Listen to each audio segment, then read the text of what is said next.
നമുക്കൊരു പനീർ ബട്ടർ മസാല ഉണ്ടാക്കിയാലോ. പാനിൽ ഓയിൽ ഒഴിച്ച് പനീർ ഗോൾഡൻ ബ്രൗൺ ആവുന്നത് വരെ വറുത്തെടുത്ത് മാറ്റി വെച്ച് അതേ പാനിൽ spices, ginger garlic paste, onions, salt and dried chilli ഇട്ടിട്ട് നല്ലപോലെ വഴറ്റിയെടുക്കുക.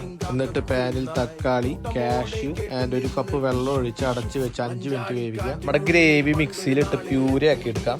പാനിൽ ബട്ടർ ഇട്ട് ഗ്രേവി ഇട്ട് ചൂടാക്കി എടുത്ത് Kashmiri chilli, garam masala and cumin powder ഇട്ട് മിക്സ് ചെയ്തെടുക്കാം. ചെറിയൊരു മധുരത്തിന് വേണ്ടി ഷുഗർ, ക്രീമിനെസിന് വേണ്ടി കുറച്ച് പാല് ഒഴിച്ച് 2-3 മിനിറ്റ്സ് മീഡിയം ഹീറ്റിൽ സിമ്മർ ചെയ്തെടുക്കാം. നമ്മുടെ പനീർ ക്യൂബ്സ് ഗ്രേവിയിലിട്ട് കസൂർ മേത്തി ഇട്ട് മിക്സ് ചെയ്ത് കഴിഞ്ഞ് അടച്ചു വെച്ച് കുറച്ചു നേരം വേവിച്ചു കഴിഞ്ഞ് കഴിഞ്ഞാൽ നമ്മുടെ പനീർ ബട്ടർ മസാല റെഡിയായി. അതെ ഗൈസ്, വെരി ഈസി. ഇതിന്റെ റെസിപ്പി ഞാൻ ഡിസ്ക്രിപ്ഷനിൽ ഇടുന്നുണ്ട്. ഇനി അടുത്ത പരിപാടി എന്താണെന്ന് നിങ്ങൾക്ക് ഊഹിക്കാനുള്ളതല്ലേ ഉള്ളൂ. ഫുഡ് അടി, ചപ്പാത്തി, പൊറോട്ട, നെയ്ച്ചോറ്, നിങ്ങൾക്ക് ഇഷ്ടമുള്ള എന്തോ കൂട്ടി കഴിച്ചോ. ഞാൻ കഴിച്ചു നോക്കി, എൻ്റെ മോനെ ഒന്നും പറയാനില്ല, പൊളി സാധനം.